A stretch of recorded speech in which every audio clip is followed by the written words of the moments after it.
Hello, I'm Jim Cornwall, and this is the WalkingPost.com podcast.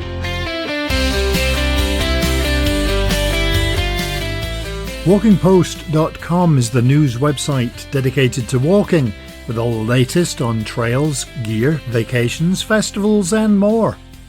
This podcast, number 15, is going out on June the 6th. Every month, the US and the rest of the world agree once on the format of day and month, because it's 6-6. People seem to like the celebrations thing that I do, so here we go. June the 6th is YMCA Day, it's D-Day Invasion Anniversary Day, it's Donut Day, and it's also Eyewear Day, and it's Russian Language Day. There are lots more. For birthdays, one of the sites that I checked had so many people on it that I wondered what was going on, and more than half of them were YouTubers or TikTokers, not exactly famous. But I did find a few. There was Bjorn Borg, although of course his name isn't said that way in Sweden, the composer Aram Khachaturian, and Alexander Pushkin. Three of my favourite musicians were born on this day too, although most people haven't heard of any of them. Bass player Tony Levin, Tangerine Dream's Edgar Froese, and singer Richard Sinclair. It's been more of the same with the weather, varying between rain and rain so heavy you can't see. So, another weekend of neither walking nor filming. I did a bit of video editing though. And I have to admit that while I was sitting doing nothing, I got an extra camera, although it was only £20 and it's one that clips onto your backpack or your clothes. I definitely wish that I'd had some of these tiny gadgets for some of the trips that I've made and hikes I've done over the years. I'd planned to get the videos that my son and I are working on out by the end of June. Fortunately, I didn't say a year, because if the weather stays this way, it'll be June 2026. Last week we had a couple of really interesting conversations, one about walking holidays and travel insurance, and the other about the coast-to-coast passport, which you shouldn't use to get back into the UK. I very nearly once used my son's Lego passport at Frankfurt Airport. Not recommended. Having said that, the Lego person face looks much better than either of my passport photos. Actually, one of my passports has expired, so I guess I need yet another terrible photo to show just how much I've aged. This week on the podcast we have a conversation about the Moray Walking and Outdoor Festival with Diane Smith, and we talk about another festival, the Castlebar International 4 Days Walks, with Rowena Gillespie. Of course, before that, we take a quick look at some of the headlines from this week's articles over on WalkingPost.com. If you do have news, guest ideas or comments, please do get in touch via WalkingPost.com, or you can just email me at jim@WalkingPost.com.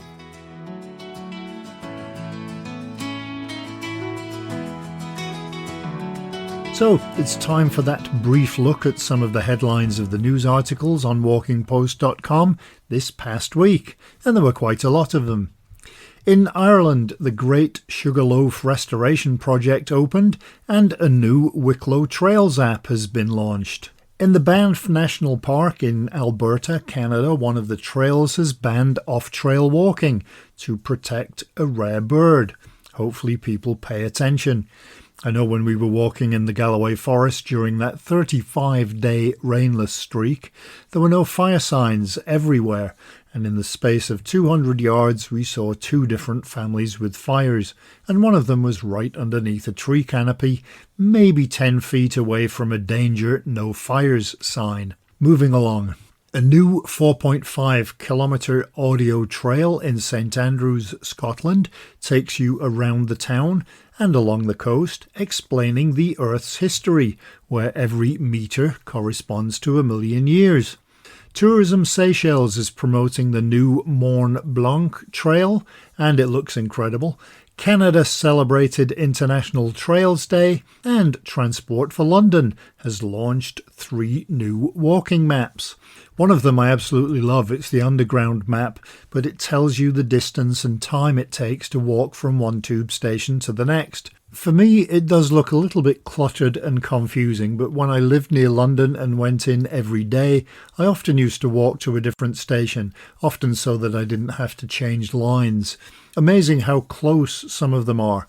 So the idea is that if you look on the map and see a Northern Line station that gets you where you want to be quicker, you can figure out how long it will take to walk there, and it's a great idea. Doesn't mention the stations with all those long corridors that take 15 minutes to walk along, but I still like it a lot. Speaking of great ideas, funding has been received to deliver a cross-border walking programme between Northern Ireland and the Republic of Ireland. Some stunning scenery along that border, and getting involvement from counties on both sides is a win-win. Clothing brand The North Face has been hit by a cyber attack. Icebug has announced its 2026 summer shoe collection, and a bee trail has been launched in Knutsford in Cheshire. The press release was full of dad jokes related to bees that even I wouldn't use. Anyway, you can read all of those articles and more at walkingpost.com.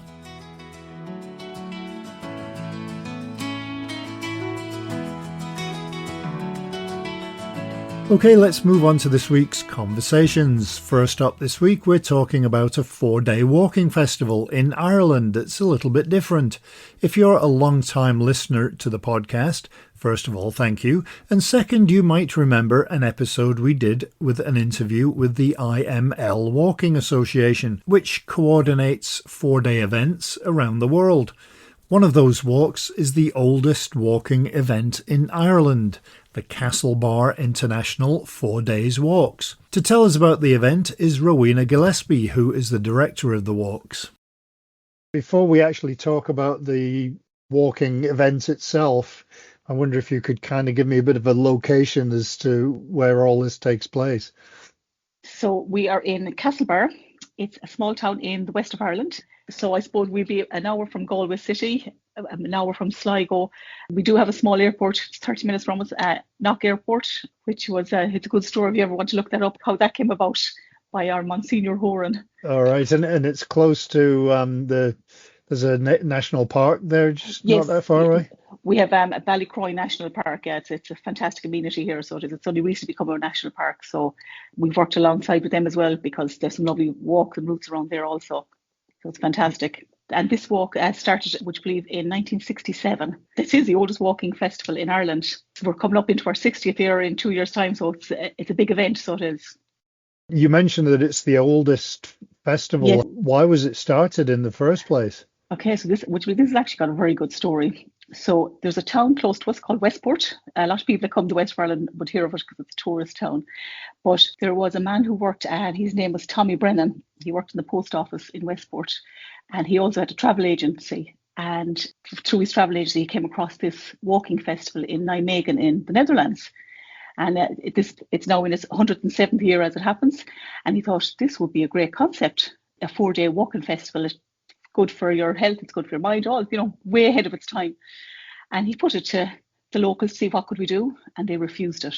So he came to the Chamber of Commerce in Castlebar, to Mighty Joe Egan, and presented him with this idea. And of course, they thought it was fantastic, but they also came up with the Castlebar International 4-day walks and also the Castlebar International Song Contest. And the walks are still running now. The song contest, I can't remember what year that finished up in, but that's also a good story. So it is for again. So that's how it came about. And the local Ramble Club ran with the idea, and it's been going ever since. And obviously it was based on, now it's nothing like what Nijmegen is. They get something like 45,000 walkers each year, so they do. But that was based on a military march, and over the years they let civilians join it. So Castlebar ran with the same sort of idea. So we do a 10-kilometre walk, a 20-kilometre walk, and a cross-country ramble each day for the 4 days. So people can partake in whichever suits their abilities or their needs. So it's lovely. All right. Different routes every day. So yeah, you do 4 different 10 kilometres, 4 different 20 kilometres, and 4 different rambles. Has it pretty much stayed the same kind of format every year? The format has stayed the same. The walks would have changed over the years because, like, I suppose talking back in 1967, there was no things as cars going places or buses. We walked to everywhere. So if you were going to walk in the hills, you had to walk the road to get to the hills. But then them roads weren't busy. So it made it so obviously health and safety and the amount of cars that are on the roads now. We bus most of our walkers to the rambles, to locations like down in, as I said, in the national park. We use that area, and we down in, I told you about Achill Island, down that area we use some of the looped trails that we would use along the way, because obviously we're trying to worry about sustainability, that we're not destroying the land also. So do you change the walks around every year? As director of the walks 3 years ago, so I'm in my third year, so all very new and exciting for me. So I added 2 new road walks for the 20 kilometres, and this year then we've added a new ramble. So trying to change them up, like they're generally the same type of routes, the same sort of areas, but to add a bit of excitement to them, or a bit of difference to them. But the west of Ireland, you could get a sunny day, you could get a wet day, you could get a snowy day, all in the one day. So it looks different every time. Tell everyone to bring wet gear and sun cream. Yeah, that's right. How many people do you usually get at the event? So obviously COVID had a massive impact on us all, and then obviously the Ukrainian war had a massive impact on accommodation. So last year and the year previously we had just under the 400, but previous to that there would have been up on 1,500, 2,000, which is fantastic for such a small little town. But we're working on building that up again. We would get a lot of international walkers because we are associated with the International Marching League, which was established in, I'm going to tell you, 1987. And Castlebar is actually one of the founding members of it. So we have lots of walks in different countries, and we have an International Marching League little passport. So you can get stamps from different countries. So you can receive your European medals and your global walkers and all that, type thing. So it's quite good. So if people want to get some of them stamps, they have to come to us. So it's great. We'll have them from up to 22 countries each year, which is fantastic, as far as, New Zealand, Australia, Japan, all of Europe, the UK. It's fantastic, Canada, America, we have them all. Where do they all stay? Yeah, well, over the years, a lot of host houses, or people would stay there, local people would put up stuff as B&Bs. We have the few hotels here, B&Bs, host houses and the like. So they manage, so they do. We managed to get them all in. No, that's good. What's happening in 2025 then? Our walks are always on a Thursday, Friday, Saturday, Sunday. They're generally the last week in June or the first week in July. But on the Wednesday, we have what we call our opening flag parade. So we have flags from every country that come and join us. And we would march up through the town, and we have a bit of an open ceremony, some music playing and stuff like that. And we come back then to our HQ and have a briefing, on safety, so that everyone knows what to expect, out walking. And then we have literally 4 days of fun and, as we say here, crack. So we walk in the day and we'll socialise in the evening. Do you have to be a member of that marching league to No, join in? Absolutely. Anyone can come along. You can come along to any of the walking festivals in other countries. But if you want to get your little stamps and get medals and extra awards, you can. But you don't have to sign up to anything. You just show up. You can buy your little passport book. It's just, I have it here now. Mine looks very dirty, but I can show it to you there. Internet. So you get little awards like that. And each country then will give you a stamp from their own walking festival to say that you've completed the walk in that country. There's no themes or anything. It's just no. We don't have a theme, so we don't. It's walking for fun. It's not competitive. We know it's good for us. It's good for our health, but it's good for our mental health, and that's obviously a big thing nowadays. So come out, meet new people from different countries, different walks of life. You could be standing talking with anyone. You never know. Sitting on the hills in the west of Mayo, sitting with some Germans or some Dutch, or who knows. Yeah, well, I'm sure there's a lot of people would know something about the area and be able to talk as you walk anyway. Absolutely. We would, as this year we've the national park, so we've some of them come along, and this year they're going to come along, and if they want to talk about the sustainability, this, the bogland, how important it all is, we're doing that as well. So you can get some education if you want, or if you don't want, you can just chat with anyone.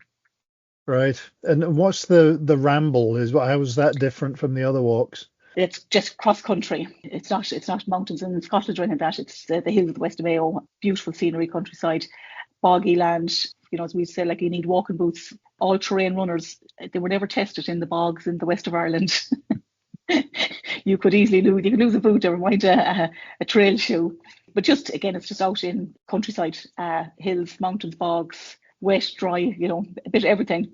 That's a led group, so you don't have to go off that by yourself. You don't have to follow anything. There's a leader. We have leaders, and we have a sweeper, so we don't lose anyone in the bogland. Is there a cost to go on the walks? So our 10-kilometre road walk is a tenner per day. Our 20-kilometre is €12, and our ramble then is 18. Again, because of buses and costs of that type of things. That's so that, and they're all per day. So you can chop and change to go between what you want. If people want to vary it up road to bog. If they get stuck in the bog, they might want to go back. And how do people book? It's just through the website? It's through our website, or you'll get it on our Facebook or Instagram page. It's all the usual links are all there along the way, the bios and that. And we've closing date this year is the 29th of June, so there's still plenty of time for people to register. We love to see, we love to welcome new faces, always. And how do people get there? Is it just flying into? You can fly into Dublin, depending on Dublin, Shannon, or Knock are the places you can fly into. Dublin, it would be, which obviously is the main airport in the country, and you can get buses or trains to Castlebar. Shannon, I'm actually not sure. I'm sure you can get the buses from Shannon Airport, or if you can fly directly into Knock, that's only 30 minutes from Castlebar, so you get buses to here as well. It is more remote coming into Ireland, and transport, but it has improved, thankfully. It's a beautiful area. What are some of your favourite places to walk in that area? I have to say, I do like down by the national park. We went through the Newport side, but then we do a lovely walk. It's called Drummuir. So Grace O'Malley, she was a pirate queen, and there's a beautiful walk down that area. And we add a little bit onto it to make it a bit longer. The scenery is just something else, so it is, yeah. Achill Island has its own little microclimate, so you will always have fairly decent weather down there, and the scenery is just breathtaking. I actually can't pick a favourite. But they all offer something different. So some you'll get sea views, some you'll get just bog forest, or just looking across towards Clew Bay and stuff. That is just unbelievable. We generally have put up a few stories on our Facebook and Instagram, so you'll see when we're recceing some of the routes. So you'll see what we have to offer. We try to show both the good days and the bad days. So you can see what it's like from both angles. Right. Well, and then there's also the coast as well, which is beautiful. Yeah, absolutely fantastic. So some of our road walks, we use what's called greenways that were set up on old train track lines. So they're fantastic. So they will come. We've one of them because quite along the coastal area, so it's actually beautiful. So it is. Do people that from that area also go to the international walks as well? Not as many as I suppose used to. Again, I suppose COVID put a huge damper on how people socialise, sort of do. But we would go ourselves down on a lot of walks. We were in. I've done I Make Myself, which is a fairly intense walk, or a march as they call it. I've been to Blankenberg in Belgium. I have been, whereas at Brno, the Czech Republic. There's some beautiful walks. So there is, and again, it doesn't matter where you come from. Somebody will sit and have the crack with you, have a pint, get to know people, get to know about them, get to know about their country, their walks. It's lovely. So it is, and a great social side of it also. As well as enjoying nice walks in different countries, and along here with us. We want as many to keep coming back to us in the west of Ireland. So we like to have everyone involved, get the community involved also.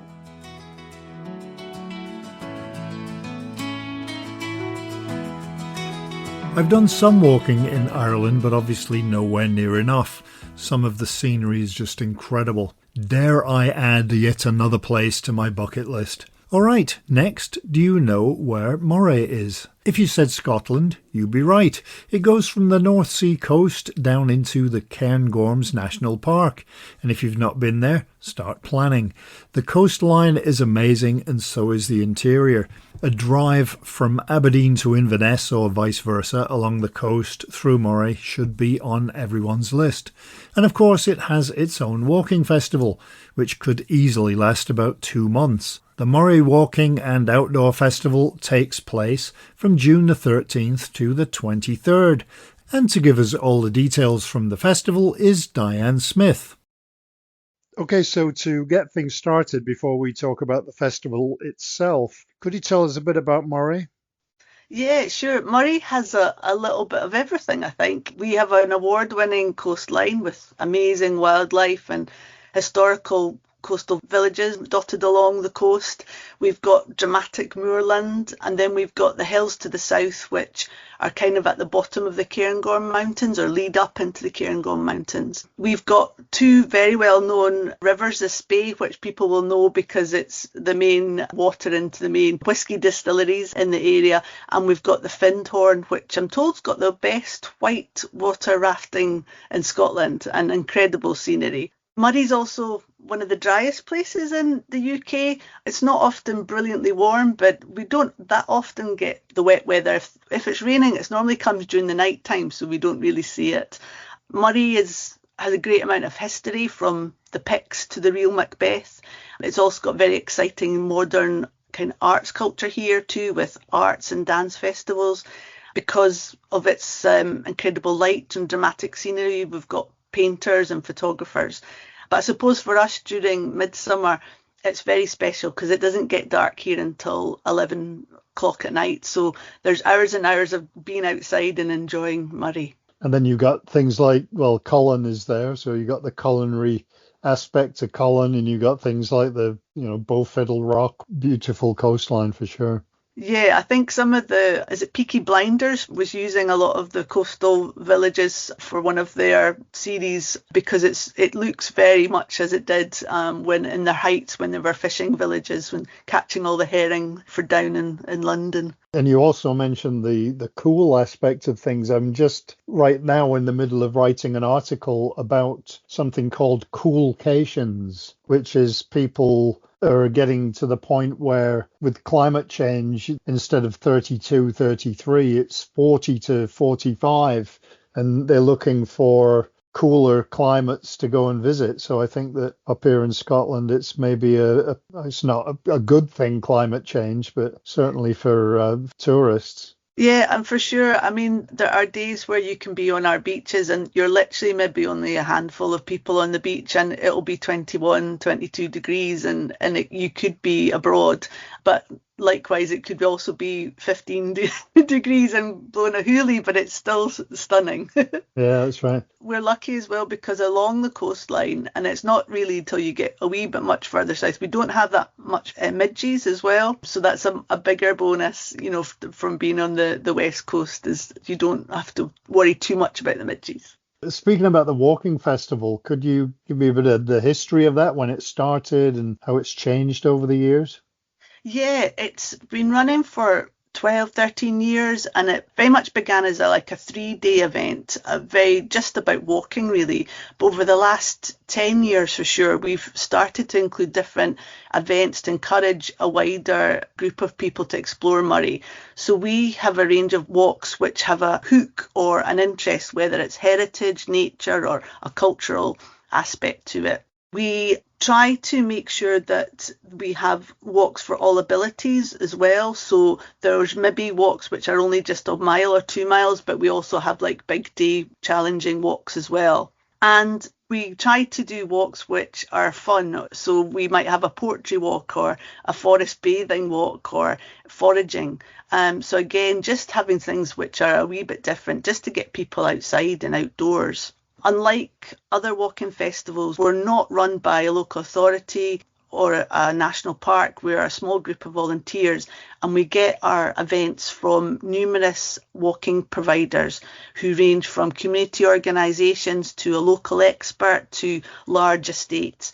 So everybody comes under our Walking Outdoor Festival umbrella, but they're all live locally, and they're all eager to demonstrate how and why Moray is so special. And I suppose that's how we're different from other walking festivals. And I guess one of the good things about that is the diversity, because there's rivers, hills, waterfalls, beaches, there's so much there. Yeah, and it just seemed a shame just to have a walk. We like to think that it's our walking festivals is more than just a walk. You will come away learning a little bit more about Moray. And it's also got the name outdoor in there as well. Is that because of those extra activities that you do? Yeah, because in the past we've had things like wild swimming to Lochinvar. We've had a surfing event where one of our participants actually came very close to a dolphin.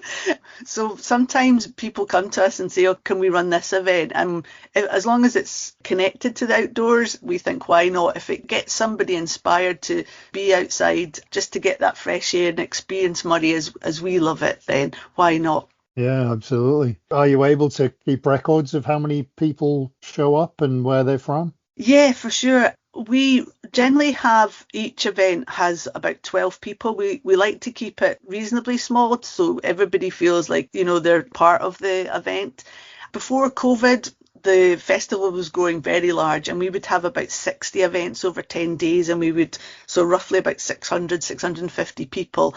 But we now are a wee bit smaller and we have about 35 events and about 400 people attending. We have a growing interest of people coming from England, but the majority are from Scotland within maybe a 50-mile radius. And we always have a sprinkle of people from Europe and further afield. We've had people from South Africa, America, Mexico. It's always interesting how people find out about us. They've maybe come over here to visit family and then they find out about the festival, or they've come from other walking festivals in Scotland and are doing like a bit of a tour. Looking through our listings on all of the different walking festivals around the UK and Europe, a lot of them, I think the most, seem to be in May. Yours is a little bit later than that, and schools are starting to break up in some places. I believe it was first set up in June over midsummer because up here our schools are still on holiday. And so it was just trying to extend the shoulder of the tourism industry a wee bit to get people who are maybe don't have kids, so are maybe aimed at the retired group. So the reason we extended it from a 3-day to 10-day festival, so there's 2 weekends. So if people do have kids who are still in school, then they can appreciate the festival on those weekends. But yeah, there has been a few people from abroad which have definitely, brought their kids along as well.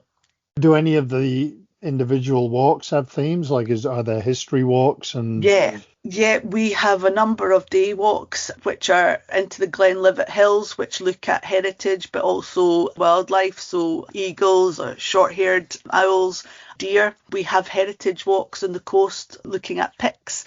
And we even have a wee ones walk around Midsummer, telling stories of the fairies of Midsummer and dragons up a hill in forest. So yeah, there's different walks. I would say kind of split into 3 groups. There's heritage and history walks. There's nature-based walks, which include foraging, but also wild tracking animals. And then we have a few, the other categories kind of looking more unusual things. So we have lino cutting art class because in the evening they're going on a midsummer's walk to a fairy-like place. So the lino cutting is kind of creating pictures, thinking about the evening event. So yeah, lots of different varieties of things. Right, I was going to ask if you utilize the fact that it's so light here in the summer. Yeah, so there's a number of evening events, which I suppose in other places you can't do. So there's one in which the Dornell Estate Ranger runs to a place called Blackwater, and it starts about 5 or 6 o'clock, but it ends around about 9:30. So people are able to finish work and go and have a good walk in the evening as well. And the walk actually has an incredible landscape, and it goes up to an old estate house where they used to stay before they went off and do shooting in the States. But now it's disabandoned, and it's incredibly interesting to look inside this old building. Do you change them up every year so that it's different? Yes, I would say 50% of the walks will run every year because they're so popular, and then we try and change up the other events. So it's really what our walk providers bring to us and what they're interested in. And so they might have been researching something new or different, so they've come with a new idea. But some walks are just so popular that they just run and run and run, and they're always sold out. What are some of the really popular ones?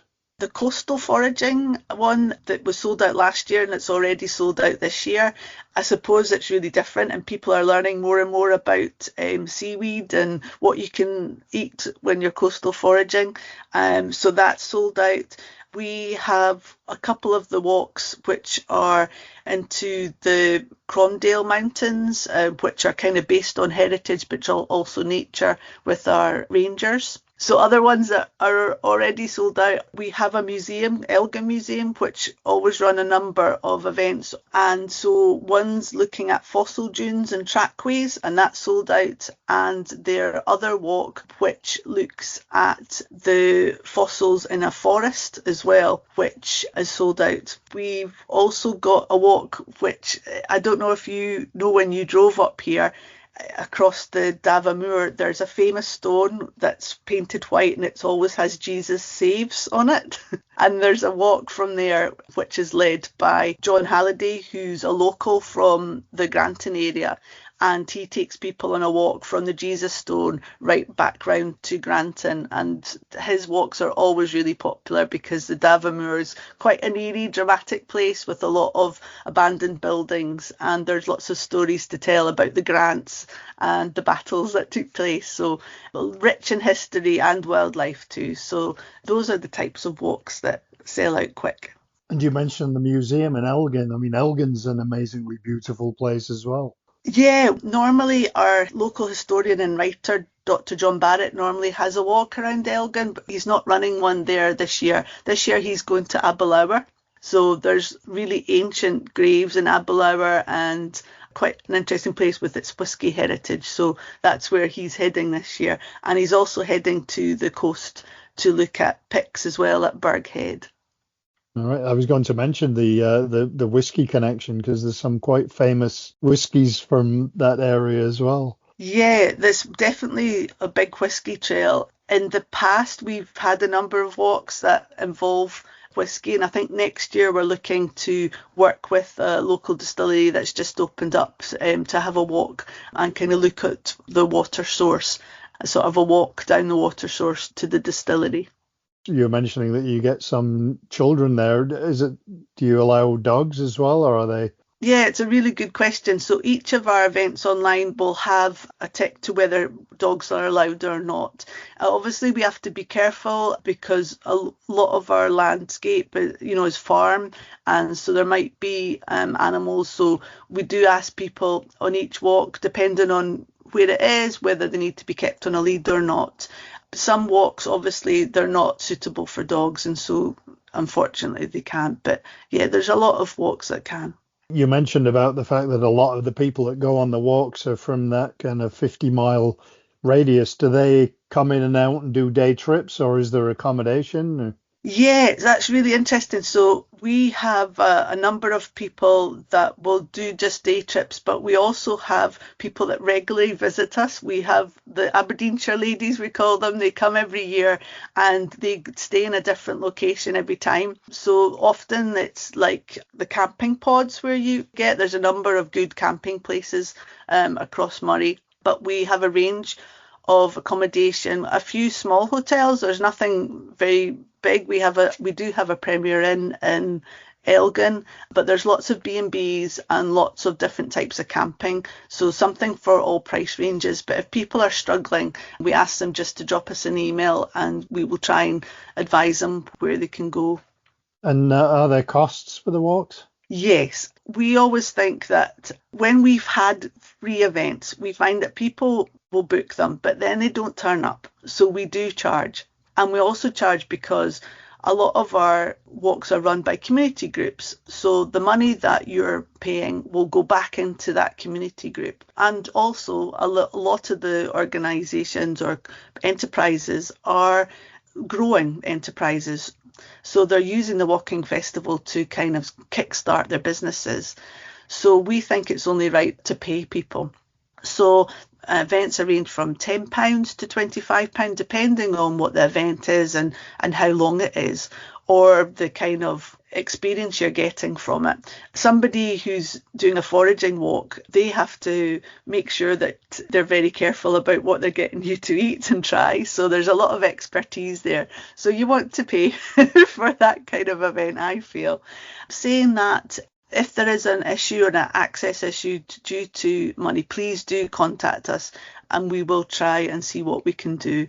We're thinking of doing almost like a pass-on ticket as well, to help pay for somebody who can't afford it. A lot of the walks have concession tickets for under 18 students or 65 plus as well. And why do people book these? What's the website? So the website is moraywalkoutdoorfest.co.uk. But if you just put into your search browser Moray Walking Festival, or it will come up. What are some of your favourite places in the area to walk? Yeah, so I was thinking about this. So my favourite walk was one that was held 2 years ago, and it's back again this year because I persuaded them to do it. And this year it's called Hidden Tales and Trails of Glenlivet. And for me, it's wonderfully interesting because it covers coffin stones and lifting stones of the area, which is something which is more known in the West Coast and in the islands. But Moray has them too, and I didn't know this. So, for example, coffin stones were where people would take a body in their coffin from the house to the church, and this could be a good 5 miles or more. And on the way, they would be tired, so they would put the coffin on top of these stones and have a rest. They would also maybe have a wee dram as well, but they would put the coffin there to have a rest, but also if they put the coffin on the path or on the land, then the spirit might go into the land and there would be a ghost. So they would want to make sure that the coffin was lifted up from the ground. And also on these routes into town, there was these lifting stones where I suppose you might want to show off to the others that you could lift a big stone. And there's these stones which are on stones or at the side, and the heritage ranger of the Glenlivet has been able to uncover a lot of these. So the walk that you go on with her, she can tell you the tales of these different coffin stones and lifting stones, and it's so interesting. But the landscape there is very dramatic, very beautiful, and with it quite quickly you're in an area which is completely away from any town, and very dramatic, and love it. You don't have to lift any of the stones, do you? We did try, but we could not. Well, I could probably handle one about 6 inches across, but No, these are like the size of maybe 4 heads. They're big stones. I don't think they've been lifted in many a year.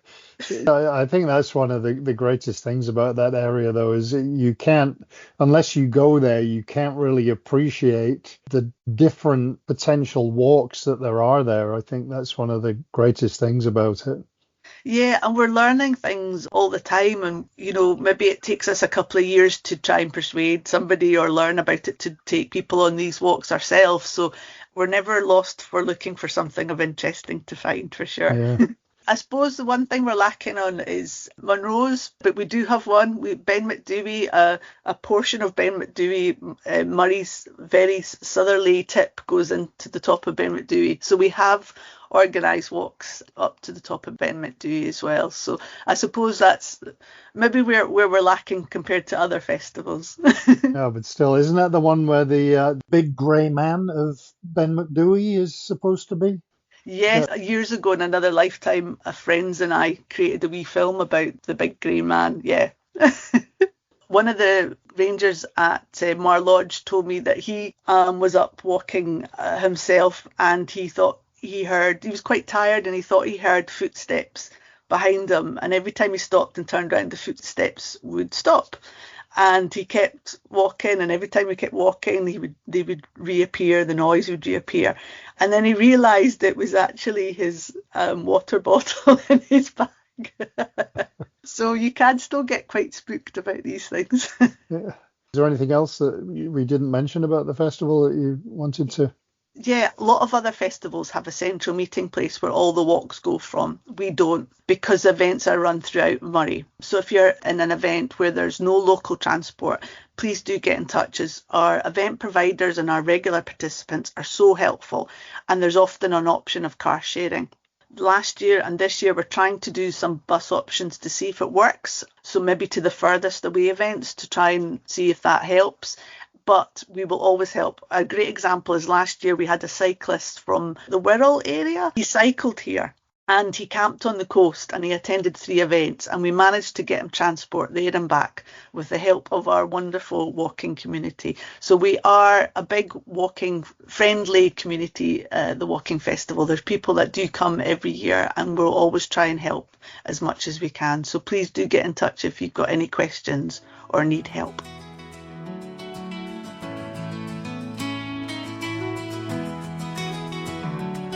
I took my family up to explore the coastline around there, and while the weather wasn't kind, there's just so much to see. Only we couldn't see some of it. Maybe next time. Well, that's it for this week's podcast. Next week, I'm hoping to have some interviews from the outdoor show in Liverpool, unless, of course, there are train issues, which has been known to happen. So I hope you enjoyed this week's WalkingPost.com podcast, and I hope you have a great week, hopefully with a walk somewhere. Cool if it's warm, and somewhere warm if it's cool. Until next time, happy trails! Walking Post from WalkingPost.com is an Air Coastal Media Limited production.